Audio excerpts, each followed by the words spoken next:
Cast your mind back to 1985. Pseudo Echo had taken the synthesizer keyboard and the live drum machine and explored the concept all the way to Countdown.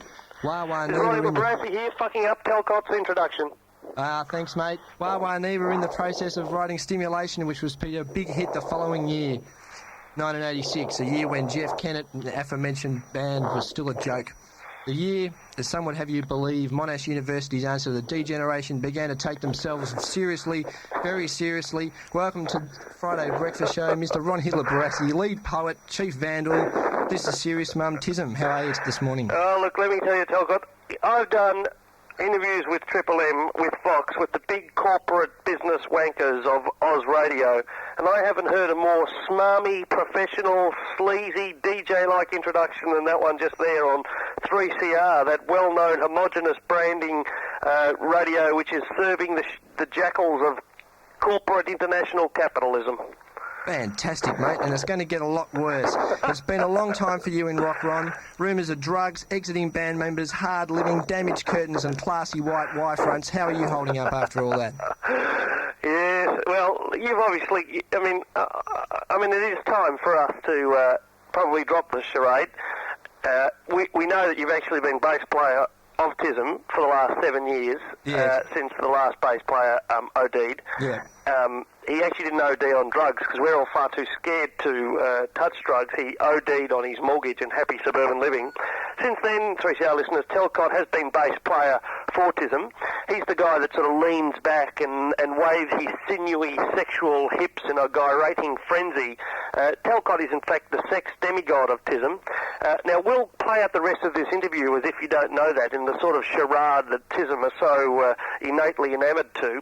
But I'd just like to say that Talcott, it's been great working with you for 7 years, and let's just hope we don't wash too much of our dirty Y-fronts in public. No, well, we'll be staying well clear of that, actually, and any hotel activity that's taken place that I'm aware of will not be brought into this. Cool. Let's move on. Look, nobody hates Jeff Kennett like 3CR listeners, and all of us nodded in approval in 1988 when he made the list of people who TISM think are trucked in the head. You're top 10 now. Well, why don't you run against him? Oh, well, that's an interesting question. You know, like, I would like to claim credit that we hated Jeff Kennett for a long while. You know what I mean? Like, I do think it's almost too easy to hate the guy now. Like, you know, slagging off Jeff Kennett now is a touch like slagging off, well, it used to be like slagging off Kylie Minogue, like it'd be slagging off Tina Arena. There are some targets that are just too easy. You almost soil yourself by going at them, you know? Like, if you're claiming to some sort of critical view of what's happening in public affairs, some targets you only make yourself worse by touching.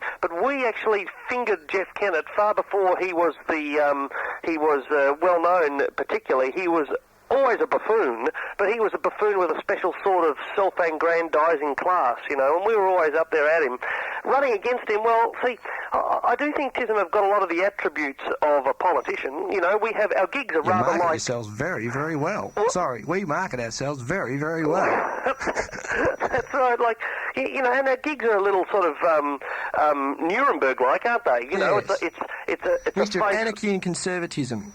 Say that again, Talcott. Anarchy, a mixture of anarchy and conservatism. Yeah, very much. The perfect dichotomy. Very, very much. And also, like, there's that sort of great mass psychosis where, you know, there's a howling crowd of people individually could be quite intelligent, but when they're in front of a TISM show, they turn into these drunken, violent, aggressive yobs, rather Nuremberg-like. Like the band. Very much so. In fact, you know, I also think that there's a symbiotic connection between TISM and the crowd in the sense of, I think you could take any 7 blokes from that sort of moshing pit up the front of the stage, take them off side of the stage, put a fake guitar in the hand. I mean, after all, a TISM live show these days is all on pre-recorded tape anyway. Bang a balaclava on the head, push them outside in front of the crowd. They do just as well as us, no problem. You know, this is where I think other bands, you know, if you're standing in the crowd and you're watching the Stone Roses, you're thinking, yeah, they're jumped up intellectual English prats, but, you know, they've probably got a whole set of life experiences and talents that I haven't. But when you stand in front of a TISM show, you're thinking, I reckon I could do what that great drunken yob's doing. Absolutely. Yeah, this is where I think the bond between, the sort of bond, the love-hate relationship between TISM and the audience comes, like the audience loves us in the sense they know that we're no better than them, but hates us in the sense that they're the ones paying $15 to see us. No, it was 20 last time, if that's all right with you. $20 bucks?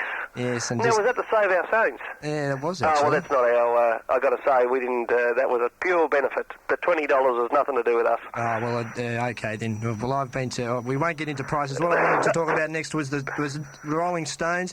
They're still going, and they've pretty much worked over the same genre over and over. Right. Now, TISM, armed with a drum machine and computer, have been able to master most styles with ease. Is there a rock opera in the pipeline? Ron Hitler-Barassi, Andrew Lloyd Webber. It's onomatopoeic. It's onomatopoeic. Hey, that's a good name for a game show. Instead of It's Academic, it's onomatopoeic. Don't forget your thesaurus. Yeah, that's right. That's right. It's onomatopoeic, and then the presenter could go bow wow, bow wow, wow, and all the sort of snobby private schools that always used to win that show go dog, dog. That's not a bad idea. We used to have It's Epidemic. That was pretty good. It's an epidemic, but that was a poor joke we never used. We have written a few rock operas, Talcott. Like if you read the back of the discography at the back of our book, TISM's Guide to Little Aesthetics, you'd see there's a couple of rock operas listed. One is about Ted Whitten, written far before he died, simply entitled Teddy. That was never done because it was no good. We've done another rock opera called Screaming Mongoloid Unbound, which is about a screaming mongoloid child who gradually transmogrifies into T.S. Eliot. That was not done because it was no good. We also done the Unreasonable Suite, which is a suite of thematically connected numbers, all espousing totally unreasonable causes, and that was done because it was no good. So, I think we've covered the rock opera genre, and we've been consistent with the main characteristic of that genre, which is it's got to be no good. It's just as boring the second time as it was the first time. That's fantastic. Now, TISM are very educative. It's fair to say that you're pretty down on the kids. One of your songs that you haven't actually released, Too Cool for School, Too Stupid for Life. That's right. Which I actually enjoyed on demo when we did record it. Now, what I want to quote to you is a bit of Sartre. Right. In the struggle between the generations, children and old people often join forces. The first deliver the oracles, the second decipher them. Nature speaks and experience translates. All adults have to do is shut up. You guys are getting very long in the tooth. Why are you so down on the kids? Well, I'm not sure. The thing about being down on teenagers is teenagers love that sort of shit. Teenagers know themselves. I do feel that teenagers have all the faults that adults have. The faults of the teenagers aren't the faults that the mass media would have us believe. The faults of being in a homie gang isn't one of being antisocial, being rebellious, being violent. I mean, I find that being in a homie gang, the faults there is you're too conservative, you're too reactionary, you're too standard, you're too normal. I mean, if you compare a homie gang, for example, with the police force, they have to both wear a certain uniform. Yes, they have to have the same language. They have to have great group loyalty. They both have to hate another group. In the case of the cops, it's the homies. In the case of the homies, it's the cops. I think the characteristics of a homie gang and the characteristics of the police force are inherently the same. And so I do think teenagers, the faults of teenagers are those that they share with any segment of society, those of short-sightedness and shallow-mindedness and conservatism and entropy, and, they sense that. So when we sort of slag off teenagers, we're doing to teenagers what they really want, and we're treating them like adults. Well, why are they all killing themselves in record numbers in this country? In this country, right? In this country. Per capita. Yes, no. More suicides. I think you've touched on a very sensitive issue. I have, haven't I? Not even TISM would laugh at the suicide rate of teenagers. And I'd like to talk directly on this Friday morning to the teenagers who are listening to 3CR. And this is Ron Hitler-Barassi's message to those teenagers out there who are struggling with those great questions of should I do it? My life is an unending series of miserable events. I can see no way out. I feel that many more years of this life would only cause me greater pain, so why not end it now? That grappling with the issues of misery and depression, and my advice to that teenager who might be listening to this right now is don't kill yourself. Not until you've seen our gig tonight or tomorrow night at the Collingwood Town Hall. After that, you can do whatever the fuck you want.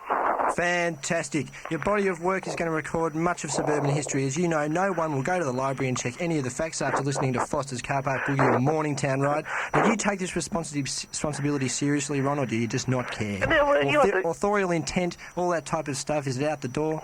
Yeah, so now what are you criticising us here for, Talcott, not getting the facts right? Well, people won't go back. I'm asking, do you get the facts right, and do you care whether you get the facts right, and do you think about the responsibility of your place in the mass media well, and the cultural stream? I mean, as far as facts go, they never had a place in the mass media. Our responsibility... I heard John Fox the other day.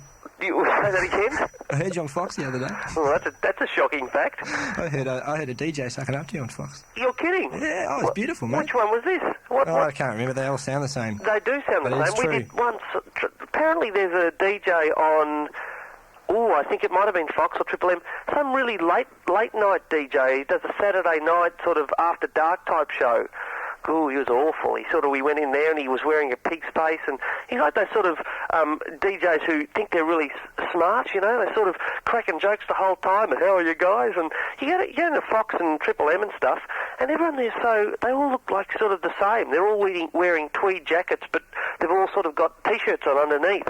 So it's like the conservatism of the jacket, but with the groovy hipness of the T-shirt. You know what I mean? It's an awful sort of experience going in there. The only exception I'd make would be... I hate to say this, but Martin and Malloy, the Fox DJs, they just seem to be inherently funny, inherently fantastic sort of human beings. If I can suck up their arse, obviously I want to get onto the highest rating drive time show in Melbourne again. Oh, I think that's well and truly plausible, and I commend that, because that's what rock and roll's all about. That's right. I'm on 3CR, and therefore I'm a streetwise, underground, credible artist, not pandering to the capitalist lackeys, but in fact talking directly to the people. But the only reason I'm doing that... Sum it up. Sorry. That'd pretty much sum it up. That's right. But the only reason I'm doing that is so I can get popular enough to give the sort of people 3CR represent the arse. Let's move to the mass media. I've got more reaction from our 3.5 minutes on ARIA. Now, look, the ARIA Awards. Now, is that the greatest crock you have ever seen? You went on it? Oh, well, let me correct that. You've got to deal with fame, not being recognised in the street now. That's right. Well, I've always had to deal with not being recognised in the street. Now, Talcott, we weren't actually on it live. We didn't soil ourselves. We did, look, let's admit it. We wanted the 3.5 minutes of national advertising for free, but we didn't want to soil ourselves by getting up on a stage with Meatloaf and Tina Arena. So we did have an uneasy compromise, But more people have responded to that 3.5 minutes on a really bad award show on a really bad TV station like Channel 10 than in the past 10 years of TISM's work. Now, that just shows you the horrifying power of the mass media, I find, that 3.5 minutes on that can get more reaction than 10 years on the sort of 3CRs of the world.